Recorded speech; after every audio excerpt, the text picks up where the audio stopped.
राष्ट्रीय युवा शक्ति पुरस्कार समारोह एक ऐसा कार्यक्रम है जिसमें कुछ चुनिंदा युवा प्रतिभाओं को सम्मानित किया जाता है और प्रधानमंत्री से सीधे संवाद करने का मौका मिलता है। इस बार इसी कार्यक्रम के अवसर पर कुछ ऐसा हुआ जिसने सभागार में उपस्थित सभी लोगों को हिलाकर रख दिया।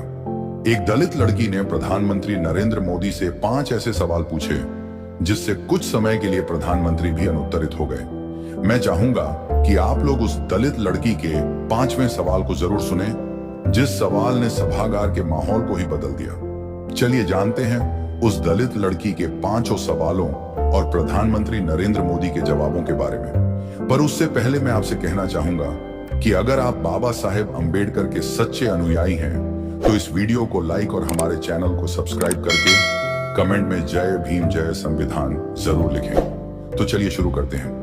किरण चौधरी, एक दलित लड़की, ने सभागार में खड़े होकर प्रधानमंत्री नरेंद्र मोदी से अपना पहला सवाल पूछते हुए कहा, प्रधानमंत्री जी, मंदिर और मस्जिद जैसे मुद्दों पर तुरंत सक्रिय होने वाली पुलिस गैंग रेप, दलित शोषण और अन्याय के खिलाफ इतनी सक्रिय क्यों नहीं होती? उसकी आवाज में एक ऐसी ताकत थी मित्रों, जैसे कोई तूफान सभागार की दीवारों से टकराकर गूंज उठा हो। किरण चौधरी एक साधारण दलित परिवार की बेटी, जिसके पिता खेतों में मजदूरी करते थे और मां घर घर जाकर छोटे मोटे काम, फिर भी उसकी आंखों में वह साहस था जो सदियों के दर्द को चुनौती दे रहा था। यह सवाल केवल शब्दों का मेल नहीं था साथियों, यह उन लाखों लोगों की चीख थी जो समाज के हाशिए पर खड़े हैं, जिनकी आवाज अक्सर दबा दी जाती है। सभागार में सन्नाटा छा गया। हर नजर पहले किरण पर टिकी, फिर मंच पर खड़े प्रधानमंत्री की ओर मुड़ गई। यह वह क्षण था मित्रों जब समय मानो रुक सा गया था। किरण का यह सवाल एक तीर था जो सीधे समाज की उस सच्चाई पर लगा जिसे हम अक्सर अनदेखा कर देते हैं। गैंग रेप, दलित शोषण और अन्याय, ये वे घाव हैं जो भारत के सामाजिक ढांचे को कमजोर करते हैं। फिर भी जब मंदिर मस्जिद जैसे मुद्दे सामने आते हैं तो पुलिस और प्रशासन की तत्परता देखते ही बनती है। रातों रात कार्रवाई होती है, सड़कों पर सुरक्षा बढ़ जाती है और सुर्खियां बनती हैं।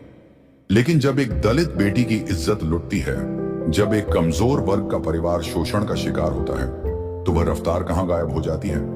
किरण का सवाल केवल पुलिस तक सीमित नहीं था, यह सरकार, समाज और हमारी सामूहिक जवाबदेही पर एक गहरा प्रहार था। उसकी आवाज में दर्द था, लेकिन उस दर्द में एक उम्मीद भी छिपी थी। किरण ने यह सवाल केवल अपने लिए नहीं पूछा था, वह उन तमाम बेटियों की आवाज बनी थी जो हर दिन डर के साए में जीती हैं। वह उन दलित परिवारों की पुकार थी जो न्याय के लिए दर दर भटकते हैं। उसने अपने सवाल में समाज की उस कड़वी हकीकत को उजागर किया जहां प्राथमिकताएं अक्सर गलत दिशा में चली जाती हैं। धार्मिक मुद्दों पर तुरंत कार्रवाई होती है क्योंकि वे राजनीतिक सुर्खियां बटोरते हैं, लेकिन एक दलित बेटी का दुख, एक महिला की चीख या एक कमजोर वर्ग का शोषण, क्या ये उतने ही महत्वपूर्ण नहीं? प्रधानमंत्री मंच पर कुछ पल के लिए चुप रहे। उनकी आंखों में गंभीरता थी और चेहरे पर एक संवेदनशील भाव। फिर उन्होंने माइक की ओर कदम बढ़ाया और कहा, किरण मेरी बेटी, तुम्हारा सवाल मेरे दिल को छू गया। यह सवाल केवल तुम्हारा नहीं, बल्कि इस देश के हर उस नागरिक का है जो न्याय और सम्मान की उम्मीद करता है। मैं यह नहीं कहूंगा कि हमारा सिस्टम परफेक्ट है। हाँ, यह सच है कि कुछ मुद्दों पर हमारा प्रशासन तेजी से काम करता है, लेकिन यह भी सच है कि हमें हर क्षेत्र में और अधिक मेहनत करने की जरूरत है। उन्होंने आगे कहा, मेरी सरकार ने महिलाओं और दलितों की सुरक्षा के लिए कई कदम उठाए हैं। हमने SC/ST एक्ट को और मजबूत किया है, पुलिस सुधारों पर काम किया है और बेटी बचाओ बेटी पढ़ाओ जैसे अभियानों के जरिए समाज में जागरूकता लाने की कोशिश की है। राष्ट्रीय अपराध रिकॉर्ड ब्यूरो के ताजा आंकड़े बताते हैं कि दलितों और महिलाओं के खिलाफ अपराधों में कमी आई है, लेकिन मैं यह मानता हूं कि एक भी ऐसा मामला अस्वीकार्य है। तुम्हारा यह सवाल मुझे और मेरी सरकार को याद दिलाता है कि हमें और तेजी से और अधिक संवेदनशीलता के साथ काम करना होगा। प्रधानमंत्री ने सभागार की ओर देखते हुए कहा, मित्रों, यह केवल सरकार की जिम्मेदारी नहीं है। हमारा समाज, हम सब मिलकर यह सुनिश्चित करना होगा कि हमारी बेटियां, हमारे दलित भाई बहन और हर कमजोर वर्ग सुरक्षित और सम्मानित हों। मैं तुमसे वादा करता हूं किरण कि हम पुलिस और प्रशासन को और जवाबदेह बनाएंगे। गैंग रेप और शोषण जैसे मामलों में तुरंत और कठोर कार्रवाई होगी। तुम्हारा यह सवाल मेरे लिए एक प्रेरणा है। उनके जवाब के बाद सभागार में एक पल के लिए सन्नाटा छा गया, लेकिन फिर तालियों की गड़गड़ाहट से हॉल गूंज उठा। किरण चौधरी अपनी सीट पर बैठी, लेकिन उसकी आंखों में अभी भी एक चमक थी, एक ऐसी चमक जो यह कह रही थी कि यह केवल शुरुआत है। उसका सवाल न केवल सभागार में गूंजा, बल्कि यह उन लाखों लोगों की आवाज बन गया जो हर दिन अन्याय का सामना करते हैं। मित्रों, किरण का यह सवाल हमें सोचने पर मजबूर करता है। क्या हमारा सिस्टम वाकई में सभी के लिए समान रूप से सक्रिय है? राष्ट्रीय अपराध रिकॉर्ड ब्यूरो के 2023 के आंकड़ों के अनुसार दलितों के खिलाफ अपराधों में कमी आई है, लेकिन अभी भी हर साल हजारों मामले दर्ज होते हैं। गैंग रेप और महिलाओं के खिलाफ हिंसा के मामले आज भी समाज में एक गंभीर समस्या बने हुए हैं। किरण का यह सवाल हमें यह भी पूछने पर मजबूर करता है कि क्या हमारी प्राथमिकताएं सही हैं? क्या मंदिर मस्जिद जैसे मुद्दों से ज्यादा जरूरी नहीं है कि हम अपने समाज के कमजोर वर्गों को न्याय और सम्मान दें? किरण चौधरी का सवाल केवल उसका नहीं था साथियों, यह हर उस व्यक्ति का सवाल है जो इस देश में समानता और न्याय का सपना देखता है। यह सवाल हमें याद दिलाता है कि बदलाव केवल सरकार के भरोसे नहीं आएगा। हमें, आपको और इस समाज के हर व्यक्ति को अपनी मानसिकता बदलनी होगी। हमें यह सुनिश्चित करना होगा कि हमारी बेटियां, हमारे दलित भाई बहन और हर कमजोर वर्ग सुरक्षित और सम्मानित हों। किरण का यह सवाल एक मशाल बन गया जो समाज के अंधेरे कोनों को रोशनी दिखाने के लिए तैयार था। यह केवल एक सवाल नहीं था मित्रों, यह एक क्रांति की शुरुआत थी। किरण चौधरी ने सभागार में थोड़ी देर रुककर फिर से अपनी आवाज को मजबूत करते हुए प्रधानमंत्री नरेंद्र मोदी से अपना दूसरा सवाल पूछा। प्रधानमंत्री जी, आप कहते हैं कि हम हर वर्ग को समान लेकर चलते हैं, तो आपकी सरकार में किसी भी राज्य में दलित मुख्यमंत्री क्यों नहीं? उसकी आवाज में अब एक गहरी उदासी और चुनौती का मिश्रण था। मित्रों, जैसे कोई पुराना घाव फिर से हरा हो गया हो। किरण चौधरी, वह दलित बेटी जिसके परिवार ने सदियों की जातिगत बेड़ियों को तोड़ने के लिए संघर्ष किया था, अब सभागार के सामने खड़ी थी, अपनी आंखों में न्याय की तलाश लिए। पहला सवाल तो सभागार को हिला चुका था, लेकिन यह दूसरा सवाल, यह तो सीधे सत्ता की नींव पर प्रहार था। सभागार में बैठे लोग अब और अधिक सतर्क हो गए थे।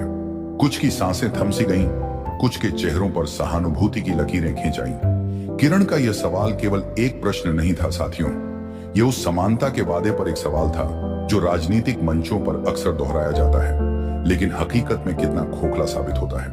किरण का यह सवाल समाज की उस कड़वी सच्चाई को उजागर करता था जहां शब्दों और कर्मों के बीच एक गहरी खाई है। प्रधानमंत्री जी अक्सर कहते हैं कि सबका साथ, सबका विकास, सबका विश्वास। ये नारा तो हर चुनावी सभा में गूंजता है, लेकिन जब बात वास्तविक प्रतिनिधित्व की आती है तो दलित समुदाय, जो भारत की आबादी का लगभग 17% है, क्यों इतना हाशिए पर धकेल दिया जाता है? राज्य स्तर पर मुख्यमंत्री का पद, जो एक राज्य की दिशा निर्देश तय करता है, वह क्यों कभी कभी केवल ऊपरी वर्गों के लिए आरक्षित सा लगता है? किरण की आवाज में वह दर्द था जो उसके समुदाय के हर व्यक्ति ने महसूस किया है। एक ऐसा दर्द जहां आरक्षण शिक्षा और नौकरियों तक सीमित रह जाता है, लेकिन सत्ता के शीर्ष पर पहुंचने का सपना अधूरा रह जाता है। मित्रों, सोचिए तो, किरण चौधरी जैसे लाखों युवा जो स्कूलों में पढ़ाई करते हुए सपने बुनते हैं, लेकिन जब वे बड़े होकर सत्ता के गलियारों में झांकते हैं तो वहां अपनी छवि कम ही दिखती है। दलित मुख्यमंत्री का अभाव केवल एक आंकड़ा नहीं है, यह एक प्रतीक है। प्रतीक उस भेदभाव का जो संविधान द्वारा निषिद्ध होने के बावजूद समाज की रगों में बहता रहता है। किरण का सवाल यह पूछ रहा था कि अगर समानता वाकई में नीति का आधार है, तो क्यों दलित समुदाय को नेतृत्व के अवसर से वंचित रखा जाता है? क्यों राज्य सरकारों में, जहां बीजेपी सत्ता में है, दलित चेहरे को आगे बढ़ाने के बजाय अन्य वर्गों को प्राथमिकता दी जाती है? यह सवाल न केवल राजनीतिक था, बल्कि यह सामाजिक न्याय की उस लड़ाई का हिस्सा था जो बाबा साहेब अंबेडकर ने शुरू की थी और आज भी जारी है। किरण ने अपने सवाल में प्रधानमंत्री के ही शब्दों को चुनौती दी थी, हर वर्ग को समान लेकर चलते हैं। यह वाक्य तो कितनी बार सुना गया है, लेकिन हकीकत में राज्य स्तर पर दलितों का प्रतिनिधित्व कितना? उत्तर प्रदेश में मायावती जैसी दलित नेता रही हैं, लेकिन वर्तमान बीजेपी सरकारों में ऐसा कोई उदाहरण क्यों नहीं? मध्य प्रदेश, गुजरात, महाराष्ट्र, इन राज्यों में सत्ता के शीर्ष पर दलित क्यों नहीं? किरण का यह सवाल सभागार को झकझोर गया, क्योंकि यह हर उस व्यक्ति के मन में गूंज रहा था जो समानता का दावा सुनकर थक चुका है। उसकी आंखों में आंसू नहीं थे, लेकिन एक गहरी उदासी थी जो कह रही थी कि यह समानता का सपना कब पूरा होगा। प्रधानमंत्री मंच पर फिर से कुछ पल रुक गए। उनकी नजरें किरण पर टिकी और चेहरे पर एक विचारपूर्ण भाव आ गया। फिर उन्होंने माइक संभाला और कहा, किरण बेटी, तुम्हारा यह सवाल बहुत गहरा और सटीक है। मैं समझता हूं कि समानता के दावे के बावजूद समाज में अभी भी कई असमानताएं बाकी हैं। मेरी सरकार का मूल मंत्र ही सबका साथ, सबका विकास है और हम इसी दिशा में काम कर रहे हैं। लेकिन तुम्हारा सवाल सही है। राज्य स्तर पर दलित नेतृत्व को और अधिक अवसर देने की जरूरत है। उन्होंने आगे कहा, देखो मित्रों, नेतृत्व का चयन मेरिट, क्षमता और जनता के विश्वास पर आधारित होता है। हमारी सरकार में दलित समुदाय के कई नेता महत्वपूर्ण पदों पर हैं, केंद्रीय मंत्रिमंडल में, राज्य मंत्रिमंडलों में और संगठन स्तर पर। उदाहरण के लिए रामदास आठवले जैसे नेता राष्ट्रीय स्तर पर दलित हितों की आवाज बने हुए हैं। लेकिन मैं मानता हूं कि राज्य स्तर पर मुख्यमंत्री जैसे पदों पर अधिक प्रतिनिधित्व होना चाहिए।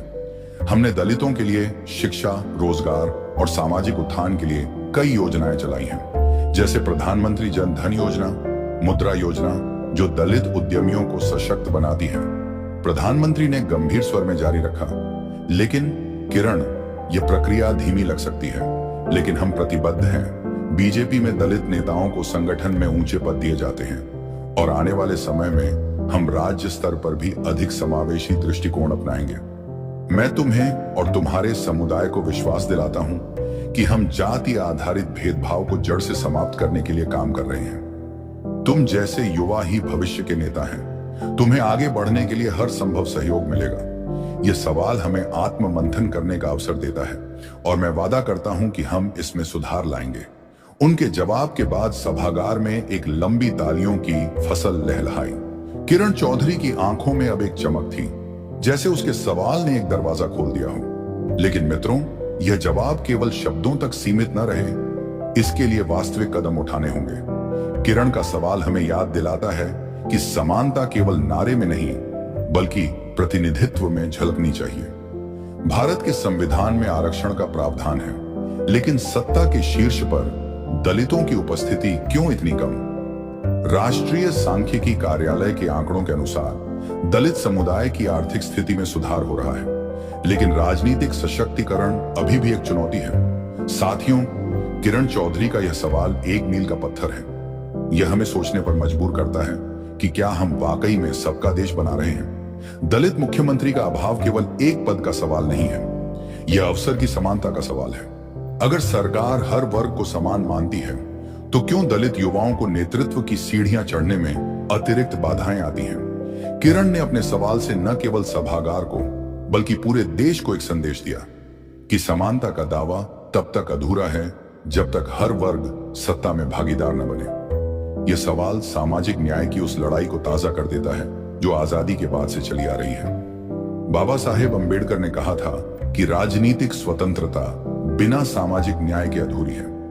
किरण चौधरी ने ठीक यही बात दोहराई। उसके सवाल ने सभागार की हवा को बदल दिया और अब हर कोई सोच रहा था कि क्या बदलाव आएगा। प्रधानमंत्री का जवाब आशावादी था, लेकिन असली परीक्षा तो कार्यान्वयन में है। मित्रों, हमें भी अपनी भूमिका निभानी होगी। जातिगत भेदभाव को खत्म करने में, दलित युवाओं को प्रोत्साहित करने में। किरण का यह सवाल एक बीज था जो समाज में समानता के पेड़ को और मजबूत करने के लिए बोया गया। यह केवल एक लड़की का सवाल नहीं था, बल्कि पूरे दलित समुदाय की आकांक्षा थी। अगर हम इस सवाल को अनसुना कर देंगे तो समानता का सपना कभी पूरा नहीं होगा। लेकिन अगर हम इसे अपनाएंगे तो एक नया भारत बनेगा जहां हर वर्ग का प्रतिनिधित्व हो। किरण चौधरी ने साबित कर दिया कि एक आवाज कितनी ताकतवर हो सकती है। उसके साहस से प्रेरित होकर हमें भी आगे बढ़ना होगा। इस सवाल ने राजनीतिक बहस को नई दिशा दी। मीडिया में यह छाया रहा, सोशल मीडिया पर वायरल हुआ और लोगों के मन में सवाल पैदा किया, क्या बीजेपी सरकार दलित नेतृत्व को बढ़ावा देगी? क्या आने वाले चुनावों में दलित चेहरे आगे आएंगे? किरण का सवाल इन सब के लिए एक उत्प्रेरक बन गया। साथियों, यह हमें याद दिलाता है कि लोकतंत्र की ताकत आम नागरिक की आवाज में है। किरण चौधरी ने ठीक यही दिखाया। मित्रों, किरण का दूसरा सवाल हमें यह सोचने पर विवश करता है कि समानता का मार्ग लंबा है, लेकिन अगर हम सब मिलकर चलें तो मंजिल नजदीक आ सकती है। प्रधानमंत्री का वादा एक शुरुआत है, लेकिन असली बदलाव जनता की भागीदारी से आएगा। किरण चौधरी की तरह हमें भी सवाल पूछते रहना होगा ताकि सबका साथ वाकई में सबके लिए हो। किरण चौधरी ने सभागार में एक गहरी सांस लेते हुए अपनी नजरें प्रधानमंत्री नरेंद्र मोदी पर टिकाईं और तीसरा सवाल पूछा। प्रधानमंत्री जी, जब छत्तीसगढ़ और मध्य प्रदेश में आदिवासी महिलाओं को निर्वस्त्र कर पीटा गया, तब आपकी सरकार की चुप्पी क्यों रही? उसकी आवाज में एक ऐसी तीव्रता थी, मित्रों, जैसे कोई घाव फिर से कुरेद दिया गया हो। किरण चौधरी, वह दलित बेटी जिसने पहले ही अपने साहस से सभागार को हिलाकर रख दिया था, अब एक और कड़वे सच को सामने ला रही थी। यह सवाल केवल एक प्रश्न नहीं था साथियों, यह उन आदिवासी महिलाओं की चीख थी जिनके साथ हुए अत्याचार ने पूरे देश को झकझोर दिया था। सभागार में बैठे लोग अब पूरी तरह सतर्क थे। कुछ के चेहरों पर गुस्सा था, कुछ के मन में शर्मिंदगी। किरण की आवाज में वह दर्द साफ झलक रहा था जो हर उस व्यक्ति ने महसूस किया जिसने उन भयावह घटनाओं की खबर सुनी थी। यह वह पल था मित्रों, जब सभागार की हवा में एक तनाव भरा सन्नाटा छा गया। किरण का यह सवाल समाज के सबसे कमजोर वर्ग, आदिवासी और दलित महिलाओं के दर्द को उजागर करता था। छत्तीसगढ़ और मध्य प्रदेश में हुई उन घटनाओं ने, जहां आदिवासी महिलाओं को निर्वस्त्र कर सार्वजनिक रूप से अपमानित किया गया, न केवल मानवता को शर्मसार किया, बल्कि सरकार की जवाबदेही पर भी सवाल उठाए। ये घटनाएं केवल अपराध नहीं थीं, बल्कि यह उस मानसिकता का प्रतीक थीं जो समाज के हाशिए पर रहने वालों को और दबाने की कोशिश करती है। किरण का सवाल यह पूछ रहा था कि जब ऐसी घटनाएं होती हैं तो सरकार की चुप्पी क्यों? क्यों नहीं तुरंत कार्रवाई होती? क्यों नहीं सख्त बयान जारी होते? क्यों नहीं दोषियों को तुरंत सजा मिलती? मित्रों, सोचिए, जब एक आदिवासी महिला को निर्वस्त्र कर सड़कों पर घुमाया जाता है तो यह केवल उसका अपमान नहीं, बल्कि पूरे समाज का अपमान है। किरण चौधरी ने अपने सवाल से उस चुप्पी को तोड़ा जो इन घटनाओं के बाद अक्सर पसर जाती है। उसने पूछा कि जब मंदिर मस्जिद जैसे मुद्दों पर सरकार तुरंत बोलती है, तो आदिवासी और दलित महिलाओं के साथ हुए अत्याचार पर उसकी खामोशी क्यों? यह सवाल केवल सरकार तक सीमित नहीं था, यह समाज के उस ढांचे पर सवाल उठाता था जहां कमजोर वर्गों की आवाज को दबाने की कोशिश की जाती है। किरण की आवाज में वह दर्द था जो हर उस बेटी ने महसूस किया जो इस देश में अपने सम्मान के लिए डरती है। वह उन आदिवासी महिलाओं की आवाज बनी थी जिनका दर्द अखबारों की सुर्खियों में कुछ दिन चमकता है और फिर भुला दिया जाता है। उसने अपने सवाल में सरकार की चुप्पी को चुनौती दी थी, वह चुप्पी जो कई बार निष्क्रियता का पर्याय बन जाती है। छत्तीसगढ़ और मध्य प्रदेश की उन घटनाओं ने पूरे देश को झकझोरा था, लेकिन किरण का यह सवाल पूछ रहा था कि क्या सरकार ने उस दर्द को उतनी गंभीरता से लिया जितना वह धार्मिक या राजनीतिक मुद्दों को लेती है। प्रधानमंत्री मंच पर कुछ पल के लिए चुप रहे। उनकी आंखों में गंभीरता थी और चेहरे पर एक दुख भरा भाव। फिर उन्होंने माइक संभाला और कहा, किरण मेरी बेटी, तुम्हारा यह सवाल मेरे मन को भारी कर गया। छत्तीसगढ़ और मध्य प्रदेश की उन घटनाओं ने मुझे और मेरी सरकार को भी गहरा दुख पहुंचाया। मैं यह नहीं कहूंगा कि हमारी चुप्पी थी। उन घटनाओं के बाद तुरंत कार्रवाई की गई, दोषियों को गिरफ्तार किया गया और स्थानीय प्रशासन को सख्त निर्देश दिए गए, लेकिन मैं मानता हूं कि यह काफी नहीं है। उन्होंने आगे कहा, मित्रों, ऐसी घटनाएं हमारे समाज पर एक धब्बा है। मेरी सरकार ने महिलाओं और आदिवासी समुदायों के लिए कई योजनाएं चलाई हैं, जैसे वन धन योजना और प्रधानमंत्री आदिवासी कल्याण योजना, ताकि आदिवासी समुदाय को आर्थिक और सामाजिक रूप से सशक्त किया जा सके। हमने पुलिस सुधारों पर भी काम किया है ताकि ऐसे मामलों में तुरंत और कठोर कार्रवाई हो। लेकिन तुम्हारा सवाल सही है, सरकार की आवाज को और तेज करना होगा। मैं वादा करता हूं कि ऐसी घटनाओं के खिलाफ न केवल कार्रवाई होगी, बल्कि हम समाज में ऐसी मानसिकता को बदलने के लिए और अधिक काम करेंगे। प्रधानमंत्री ने सभागार की ओर देखते हुए कहा, साथियों, यह केवल सरकार का काम नहीं है। हमें मिलकर यह सुनिश्चित करना होगा कि हमारे समाज में कोई भी बेटी, कोई भी आदिवासी, कोई भी कमजोर वर्ग का व्यक्ति असुरक्षित न महसूस करे। किरण, तुम्हारा यह सवाल हमें याद दिलाता है कि हमें और तेजी से और अधिक संवेदनशीलता के साथ काम करना होगा। मैं तुम्हें और देश को विश्वास दिलाता हूं कि हम ऐसी घटनाओं को रोकने के लिए हर संभव कदम उठाएंगे। उनके जवाब के बाद सभागार में तालियां गूंजी, लेकिन किरण चौधरी की आंखों में अभी भी एक सवाल बाकी था। वह सवाल जो पूछ रहा था कि क्या यह जवाब उन आदिवासी महिलाओं के दर्द को कम कर पाएगा। मित्रों, किरण का यह सवाल हमें सोचने पर मजबूर करता है। राष्ट्रीय अपराध रिकॉर्ड ब्यूरो के 2023 के आंकड़ों के अनुसार आदिवासी और दलित महिलाओं के खिलाफ हिंसा के मामले अभी भी चिंताजनक हैं। छत्तीसगढ़ और मध्य प्रदेश की घटनाएं केवल उदाहरण हैं। ऐसे कई मामले हैं जो सुर्खियों में नहीं आते। किरण ने अपने सवाल से यह साफ कर दिया कि सरकार की चुप्पी, चाहे वह कितनी भी कम समय की हो, अस्वीकार्य है। साथियों, यह सवाल हमें यह भी पूछने पर मजबूर करता है कि क्या हमारा समाज वाकई में बदल रहा है? क्या हम उन आदिवासी और दलित महिलाओं के दर्द को समझ पा रहे हैं जो हर दिन भेदभाव और हिंसा का सामना करती हैं? किरण चौधरी का यह सवाल केवल सरकार के लिए नहीं, बल्कि हम सब के लिए एक चुनौती है। हमें यह सुनिश्चित करना होगा कि ऐसी घटनाएं न हों, और अगर हों तो दोषियों को तुरंत सजा मिले। किरण का यह सवाल एक ज्वाला की तरह था जो समाज के अंधेरे कोनों को जलाने के लिए तैयार थी। यह सवाल हमें याद दिलाता है कि सरकार की जवाबदेही केवल कार्रवाई तक सीमित नहीं होनी चाहिए। हमें सामाजिक जागरूकता, शिक्षा और संवेदनशीलता के जरिए उस मानसिकता को बदलना होगा जो ऐसी घटनाओं को जन्म देती है। बाबा साहेब अंबेडकर ने कहा था कि समाज में समानता तब तक नहीं आएगी जब तक हम हर वर्ग को सम्मान न दें। किरण ने ठीक यही बात दोहराई। इस सवाल ने न केवल सभागार को बल्कि पूरे देश को झकझोर दिया। सोशल मीडिया पर यह वायरल हो गया और लोग इस पर बहस करने लगे। क्या सरकार की चुप्पी वाकई में थी? और अगर थी तो क्यों? क्या आदिवासी और दलित महिलाओं के साथ होने वाली हिंसा को रोकने के लिए और सख्त कदम उठाए जा सकते हैं? किरण चौधरी ने अपने सवाल से एक नई बहस छेड़ दी थी, और यह बहस केवल सभागार तक सीमित नहीं थी। यह अब हर गली, हर गांव, हर शहर में गूंज रही थी। मित्रों, किरण का यह सवाल हमें यह भी सिखाता है कि एक आवाज कितनी ताकतवर हो सकती है। उसने साबित कर दिया कि एक साधारण दलित बेटी भी सत्ता को चुनौती दे सकती है। उसका सवाल उन तमाम आदिवासी और दलित महिलाओं की आवाज बन गया जिनका दर्द अक्सर अनसुना रह जाता है। प्रधानमंत्री का जवाब एक शुरुआत था, लेकिन असली बदलाव तब आएगा जब समाज और सरकार मिलकर ऐसी घटनाओं को जड़ से खत्म करने के लिए काम करेंगे। किरण चौधरी ने अपने इस सवाल से एक बार फिर साबित कर दिया कि साहस और सच्चाई की ताकत के सामने कोई चुप्पी टिक नहीं सकती। यह सवाल केवल एक प्रश्न नहीं था मित्रों, यह एक आह्वान था। आह्वान एक ऐसे समाज के लिए जहां हर बेटी, हर आदिवासी, हर दलित सम्मान और सुरक्षा के साथ जी सके। किरण चौधरी ने सभागार में एक पल रुककर अपनी नजरें दृढ़ता से प्रधानमंत्री नरेंद्र मोदी पर टिकाईं और अपना चौथा सवाल पूछा। प्रधानमंत्री जी, अगर यह देश सबका है तो बहुजन समाज को आज भी बराबरी और न्याय का सपना देखने के लिए क्यों लड़ना पड़ता है? उसकी आवाज में एक ऐसी गहराई थी मित्रों, जैसे सदियों का दर्द और आकांक्षा एक साथ उमड़ पड़े हों।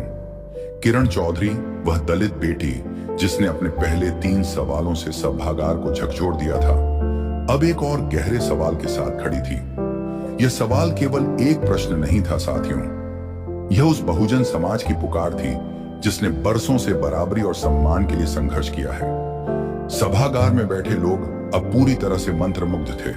कुछ की आंखों में नमी थी, कुछ के चेहरों पर गहरी सोच की लकीरें। किरण का यह सवाल उस सपने को छू रहा था जिसे बाबा साहेब अंबेडकर ने संविधान में गढ़ा था। एक ऐसा भारत जहां हर वर्ग को बराबरी का हक हो। यह वह पल था मित्रों जब सभागार की हवा में एक गहन चुप्पी छा गई जो केवल सच्चाई की ताकत से ही टूट सकती थी। किरण का यह सवाल बहुजन समाज, दलितों, आदिवासियों और अन्य पिछड़े वर्गों के उस अनवरत संघर्ष को उजागर करता था जो आजादी के 7 दशक बाद भी खत्म नहीं हुआ। यह देश सबका है। यह वाक्य तो हर सियासी मंच पर गूंजता है, लेकिन हकीकत में बहुजन समाज को क्यों हर कदम पर अपनी पहचान, अपने अधिकारों और अपने सम्मान के लिए लड़ना पड़ता है? किरण की आवाज में वह दर्द था जो हर उस दलित युवा ने महसूस किया है जो नौकरी के लिए भटकता है, हर उस आदिवासी परिवार ने महसूस किया है जिसे अपनी जमीन से बेदखल किया जाता है, और हर उस पिछड़े वर्ग के व्यक्ति ने महसूस किया है जिसे सामाजिक भेदभाव का सामना करना पड़ता है। यह सवाल केवल सरकार से नहीं बल्कि पूरे समाज से था। क्या हम वाकई में एक समान भारत बना रहे हैं? मित्रों, सोचिए, किरण चौधरी जैसे लाखों युवा जो संविधान में लिखे समानता के अधिकार को पढ़ते हैं, लेकिन जब वे समाज में कदम रखते हैं तो उन्हें जातिगत भेदभाव, आर्थिक असमानता और सामाजिक तिरस्कार का सामना करना पड़ता है। बहुजन समाज, जो भारत की आबादी का एक बड़ा हिस्सा है, आज भी शिक्षा, रोजगार और सम्मान के लिए क्यों तरसता है? किरण का सवाल यह पूछ रहा था कि अगर यह देश सबका है तो क्यों दलित और आदिवासी बच्चों को बेहतर स्कूलों में जगह नहीं मिलती? क्यों उनके परिवारों को बराबरी का अवसर नहीं मिलता? क्यों उन्हें हर कदम पर अपनी योग्यता साबित करनी पड़ती है, जबकि अन्य वर्गों को यह सब इतनी आसानी से मिल जाता है? यह सवाल उस गहरी खाई को उजागर करता था जो संवैधानिक आदर्शों और सामाजिक हकीकत के बीच है। संविधान में तो बराबरी की बात लिखी है, लेकिन गलियों में, गांवों में और यहां तक कि शहरों में बहुजन समाज को आज भी अपमान और अन्याय का सामना करना पड़ता है। किरण ने अपने सवाल से उस दर्द को सामने लाया जो हर उस व्यक्ति ने महसूस किया है जिसे उसकी जाति की वजह से दरकिनार किया गया है। उसकी आवाज में वह आक्रोश था जो तब जन्म लेता है जब सपने बार बार टूटते हैं, लेकिन उस आक्रोश में एक उम्मीद भी थी। उम्मीद कि शायद आज इस सभागार में उसका सवाल सुना जाएगा और शायद बदलाव की शुरुआत होगी। प्रधानमंत्री मंच पर कुछ पल के लिए चुप रहे। उनकी आंखों में गंभीरता थी और चेहरे पर एक संवेदनशील भाव। फिर उन्होंने माइक की ओर कदम बढ़ाया और कहा, किरण, मेरी बेटी, तुम्हारा सवाल मेरे मन को झकझोर गया। यह सच है कि हमारा देश सबका है और हमारी सरकार हर वर्ग को बराबरी का हक देने के लिए प्रतिबद्ध है। लेकिन मैं यह भी मानता हूं कि यह राह आसान नहीं है। सदियों की सामाजिक कुरीतियों ने हमारे समाज में गहरी जड़ें जमा रखी हैं और इन्हें उखाड़ने में समय लगेगा। उन्होंने आगे कहा, मित्रों, मेरी सरकार ने बहुजन समाज के उत्थान के लिए कई कदम उठाए हैं। हमने SC/ST एक्ट को और मजबूत किया है। दलित और आदिवासी समुदायों के लिए विशेष योजनाएं शुरू की हैं, जैसे स्टैंड अप इंडिया जो दलित उद्यमियों को प्रोत्साहित करती है और वन धन योजना जो आदिवासियों को आर्थिक रूप से सशक्त बनाती है। शिक्षा के क्षेत्र में हमने दलित और पिछड़े वर्गों के लिए स्कॉलरशिप और हॉस्टल सुविधाएं बढ़ाई हैं। लेकिन तुम्हारा सवाल सही है, बराबरी का सपना तब तक अधूरा है जब तक हर बहुजन व्यक्ति को वह सम्मान और अवसर न मिले जिसका वह हकदार है। प्रधानमंत्री ने सभागार की ओर देखते हुए कहा, साथियों, यह केवल सरकार की जिम्मेदारी नहीं है, हमें समाज के हर स्तर पर बदलाव लाना होगा। किरण, तुम जैसे युवा इस बदलाव की मशाल हैं। मैं तुम्हें विश्वास दिलाता हूं कि मेरी सरकार बहुजन समाज को और सशक्त बनाने के लिए हर संभव कदम उठाएगी। हम न केवल नीतियां बनाएंगे बल्कि यह भी सुनिश्चित करेंगे कि वे धरातल पर उतरें। तुम्हारा यह सवाल हमें और मेहनत करने की प्रेरणा देता है। उनके जवाब के बाद सभागार में तालियां गूंजी, लेकिन किरण चौधरी की आंखों में अभी भी एक सवाल बाकी था। वह सवाल जो पूछ रहा था कि क्या यह जवाब उन तमाम बहुजन लोगों के दर्द को कम कर पाएगा जो हर दिन भेदभाव का सामना करते हैं। मित्रों, किरण का यह सवाल हमें सोचने पर मजबूर करता है। राष्ट्रीय सांख्यिकी कार्यालय के आंकड़ों के अनुसार दलित और आदिवासी समुदायों की आर्थिक स्थिति में सुधार हुआ है, लेकिन सामाजिक भेदभाव अभी भी एक कड़वी सच्चाई है। किरण ने अपने सवाल से यह साफ कर दिया कि बराबरी का सपना तब तक अधूरा है जब तक समाज की मानसिकता नहीं बदलती। साथियों, यह सवाल हमें यह भी पूछने पर मजबूर करता है कि क्या हम वाकई में एक समावेशी समाज बना रहे हैं? क्या हम उन बहुजन युवाओं को वह अवसर दे रहे हैं जो वे हकदार हैं? किरण चौधरी का यह सवाल केवल सरकार के लिए नहीं बल्कि हम सबके लिए एक चुनौती है। हमें यह सुनिश्चित करना होगा कि बहुजन समाज को न केवल नीतियों में बल्कि समाज के हर क्षेत्र में बराबरी मिले। शिक्षा, रोजगार और नेतृत्व, हर जगह उनकी भागीदारी बढ़ानी होगी। किरण का यह सवाल एक ज्वाला की तरह था जो सामाजिक असमानता के अंधेरे को जलाने के लिए तैयार थी। यह सवाल हमें याद दिलाता है कि बराबरी का सपना केवल संविधान में लिखने से पूरा नहीं होता। इसके लिए समाज को अपनी सोच बदलनी होगी। बाबा साहेब अम्बेडकर ने कहा था कि सामाजिक समानता के बिना राजनीतिक समानता अधूरी है। किरण ने ठीक यही बात दोहराई। उसने अपने सवाल से न केवल सभागार को बल्कि पूरे देश को एक संदेश दिया कि बहुजन समाज को बराबरी का हक मिलना चाहिए और इसके लिए हमें मिलकर लड़ना होगा। इस सवाल ने सोशल मीडिया पर तहलका मचा दिया। लोग बहस करने लगे कि क्या वाकई में यह देश सबका है? क्या सरकार और समाज बहुजन समुदाय को वह सम्मान दे रहे हैं जो उनका हक है? किरण चौधरी ने अपने सवाल से एक नई चेतना जगा दी थी। यह चेतना केवल सभागार तक सीमित नहीं थी, बल्कि यह अब हर गांव, हर शहर में फैल रही थी। मित्रों, किरण का यह सवाल हमें यह भी सिखाता है कि एक आवाज कितनी ताकतवर हो सकती है। उसने साबित कर दिया कि एक साधारण दलित बेटी भी समाज को बदलने की ताकत रखती है। उसका सवाल उन तमाम बहुजन लोगों की आवाज बन गया जो बराबरी और न्याय का सपना देखते हैं। प्रधानमंत्री का जवाब एक शुरुआत था, लेकिन असली बदलाव तब आएगा जब समाज और सरकार मिलकर इस सपने को साकार करेंगे। किरण चौधरी ने अपने इस सवाल से एक बार फिर साबित कर दिया कि साहस और सच्चाई की ताकत के सामने कोई दीवार टिक नहीं सकती।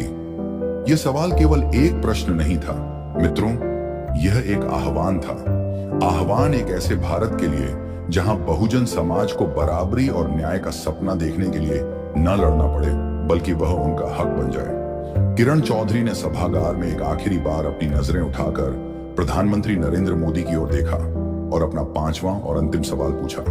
प्रधानमंत्री जी, आपकी नजर में सबसे ज्यादा जरूरी क्या है, मंदिर या विद्यालय और अस्पताल? अगर विद्यालय और अस्पताल, तो राम मंदिर पर इतना खर्च करने के बाद किस स्कूल और अस्पताल बनाने पर उतना ही जोर दिया? उसकी आवाज में एक ऐसी शांति थी मित्रों, जैसे वह सवाल पूछते हुए पूरे देश की आत्मा से बात कर रही हो। किरण चौधरी, वह दलित बेटी जिसने अपने 4 सवालों से सभागार को बार बार झकझोर दिया था, अब एक ऐसे सवाल के साथ खड़ी थी जो न केवल सरकार की प्राथमिकताओं पर, बल्कि समाज के मूल्यों पर भी सवाल उठा रहा था। यह सवाल केवल एक प्रश्न नहीं था साथियों, यह उस दिशा की खोज थी जिस ओर देश को बढ़ना चाहिए। सभागार में बैठे लोग अब सांसें थामे हुए थे। कुछ के चेहरों पर गहरी सोच थी, तो कुछ की आंखों में उम्मीद की चमक। किरण का यह सवाल उस सपने को छू रहा था जो हर भारतीय के मन में है, एक ऐसा भारत जहां शिक्षा और स्वास्थ्य हर नागरिक का मूलभूत अधिकार हो। यह वह पल था मित्रों जब सभागार की हवा में एक गहन सन्नाटा छा गया जो केवल सच्चाई की गूंज से टूट सकता था। किरण का यह सवाल समाज की उस गहरी विडंबना को उजागर करता था जहां प्राथमिकताएं अक्सर भटक जाती हैं। राम मंदिर, जो आस्था और संस्कृति का प्रतीक है, उस पर अरबों रुपए खर्च किए गए और देश ने इसे गर्व के साथ देखा। लेकिन किरण ने पूछा कि क्या शिक्षा और स्वास्थ्य, जो देश की नींव है, उतनी ही प्राथमिकता पाते हैं?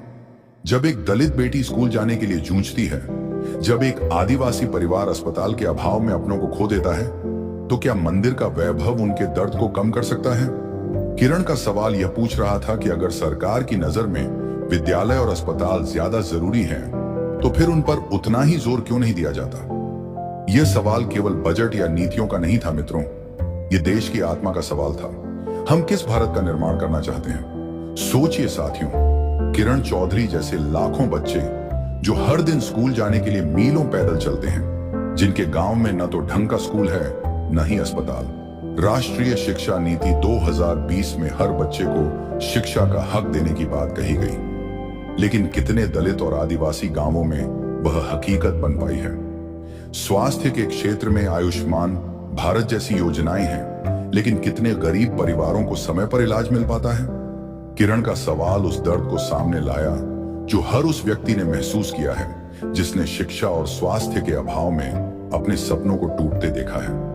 उसकी आवाज में वह आक्रोश था जो तब जन्म लेता है जब आस्था के नाम पर भव्यता को प्राथमिकता दी जाती है, लेकिन बुनियादी जरूरतें अनदेखी रह जाती हैं। किरण ने अपने सवाल में एक गहरी सच्चाई को छुआ था।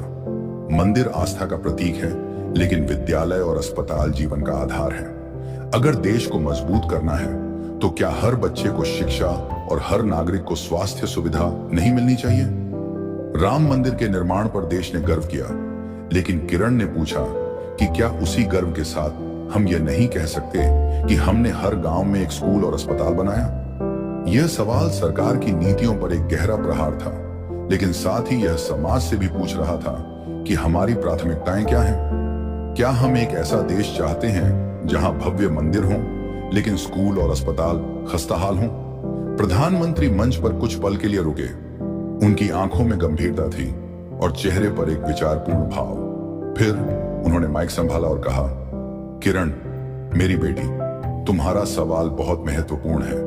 मंदिर, विद्यालय और अस्पताल, ये सभी हमारे देश की पहचान का हिस्सा हैं। मंदिर हमारी आस्था और संस्कृति को मजबूत करता है, लेकिन विद्यालय और अस्पताल हमारे भविष्य को संवारते हैं। मैं ये स्पष्ट करना चाहता हूं कि मेरी सरकार के लिए शिक्षा और स्वास्थ्य सर्वोच्च प्राथमिकता है। उन्होंने आगे कहा, मित्रों, हमने शिक्षा और स्वास्थ्य के क्षेत्र में अभूतपूर्व कदम उठाए हैं। राष्ट्रीय शिक्षा नीति 2020 के तहत हमने हर बच्चे को गुणवत्तापूर्ण शिक्षा देने का लक्ष्य रखा है। पिछले कुछ वर्षों में हजारों नए स्कूल खोले गए हैं और दलित व आदिवासी क्षेत्रों में विशेष ध्यान दिया गया है। आयुष्मान भारत योजना के तहत करोड़ों गरीब परिवारों को मुफ्त इलाज मिल रहा है। हमने 1.5 लाख से अधिक हेल्थ और वेलनेस सेंटर्स बनाए हैं जो ग्रामीण क्षेत्रों में स्वास्थ्य सेवाएं दे रहे हैं। लेकिन मैं मानता हूं, किरण, कि अभी और काम करना बाकी है। प्रधानमंत्री ने सभागार की ओर देखते हुए कहा, साथियों, राम मंदिर का निर्माण केवल आस्था का विषय नहीं था, यह देश की एकता और सांस्कृतिक गौरव का प्रतीक था। लेकिन इसका मतलब यह नहीं कि हमने शिक्षा और स्वास्थ्य को नजरअंदाज किया। हमारा बजट शिक्षा और स्वास्थ्य पर निरंतर बढ़ रहा है। उदाहरण के लिए 2023-24 के बजट में शिक्षा पर 1.12 लाख करोड़ और स्वास्थ्य पर 89,000 करोड़ रुपए आवंटित किए गए। हमारा लक्ष्य है कि हर गांव में एक अच्छा स्कूल और अस्पताल हो। किरण, तुम्हारा सवाल हमें और मेहनत करने की प्रेरणा देता है। मैं वादा करता हूं कि हम शिक्षा और स्वास्थ्य को और मजबूत करेंगे ताकि कोई भी बच्चा शिक्षा से वंचित न रहे और कोई भी परिवार इलाज के अभाव में न तड़पे। उनके जवाब के बाद सभागार में तालियों की गड़गड़ाहट गूंज उठी। किरण चौधरी अपनी सीट पर बैठी, लेकिन उसकी आंखों में अभी भी एक चमक थी, एक चमक जो पूछ रही थी कि क्या यह वादा उन लाखों बच्चों और परिवारों के लिए हकीकत बनेगा जो आज भी स्कूल और अस्पताल के लिए तरस रहे हैं। मित्रों, किरण का यह सवाल हमें सोचने पर मजबूर करता है। शिक्षा और स्वास्थ्य के क्षेत्र में भारत ने प्रगति की है, लेकिन राष्ट्रीय सांख्यिकी कार्यालय के आंकड़ों के अनुसार ग्रामीण क्षेत्रों में अभी भी स्कूलों और अस्पतालों की कमी है। दलित और आदिवासी समुदायों के लिए ये सुविधाएं और भी सीमित हैं। किरण ने अपने सवाल से यह साफ कर दिया कि मंदिर का निर्माण गर्व की बात हो सकती है, लेकिन असली गर्व तब होगा जब हर बच्चा स्कूल जाए और हर नागरिक को समय पर इलाज मिले। साथियों, यह सवाल हमें यह भी पूछने पर मजबूर करता है कि हमारी प्राथमिकताएं क्या हैं। क्या हम एक ऐसा देश चाहते हैं जहां भव्यता की बात हो, या एक ऐसा देश जहां हर नागरिक की बुनियादी जरूरतें पूरी हों? किरण चौधरी का यह सवाल केवल सरकार के लिए नहीं, बल्कि हम सब के लिए एक चुनौती है। हमें यह सुनिश्चित करना होगा कि शिक्षा और स्वास्थ्य हर नागरिक का अधिकार बने, न कि विशेषाधिकार। किरण का यह सवाल एक मशाल की तरह था जो समाज की प्राथमिकताओं को रोशनी दिखाने के लिए तैयार थी।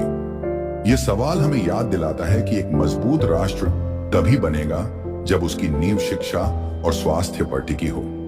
बाबा साहेब अम्बेडकर ने कहा था कि शिक्षा वह हथियार है जो हर तरह के भेदभाव को खत्म कर सकता है। किरण ने ठीक यही बात दोहराई। उसने अपने सवाल से न केवल सभागार को बल्कि पूरे देश को एक संदेश दिया कि शिक्षा और स्वास्थ्य के बिना कोई भी देश प्रगति नहीं कर सकता। इस सवाल ने सोशल मीडिया पर तहलका मचा दिया। लोग बहस करने लगे कि क्या मंदिर और स्कूल अस्पताल के बीच तुलना होनी चाहिए? क्या सरकार की प्राथमिकताएं सही दिशा में हैं? किरण चौधरी ने अपने सवाल से एक नई चेतना जगा दी थी। यह चेतना अब हर गांव, हर शहर में फैल रही थी। मित्रों, किरण का यह सवाल हमें यह भी सिखाता है कि एक आवाज कितनी ताकतवर हो सकती है। उसने साबित कर दिया कि एक साधारण दलित बेटी भी देश की दिशा पर सवाल उठा सकती है। उसका सवाल उन तमाम बच्चों और परिवारों की आवाज बन गया जो शिक्षा और स्वास्थ्य के लिए तरस रहे हैं। प्रधानमंत्री का जवाब एक शुरुआत था, लेकिन असली बदलाव तब आएगा जब हर गांव में स्कूल और अस्पताल हो। किरण चौधरी ने अपने इस सवाल से एक बार फिर साबित कर दिया कि साहस और सच्चाई की ताकत के सामने कोई दीवार टिक नहीं सकती।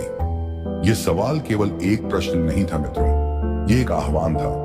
आह्वान एक ऐसे भारत के लिए जहां मंदिर के साथ साथ विद्यालय और अस्पताल भी देश की शान हो। दोस्तों, किरण चौधरी के इन सवालों को लेकर आपका क्या सोचना है? आप अपना ओपिनियन कमेंट के माध्यम से हम तक जरूर पहुंचाएं। हमें आपके विचारों का इंतजार रहेगा।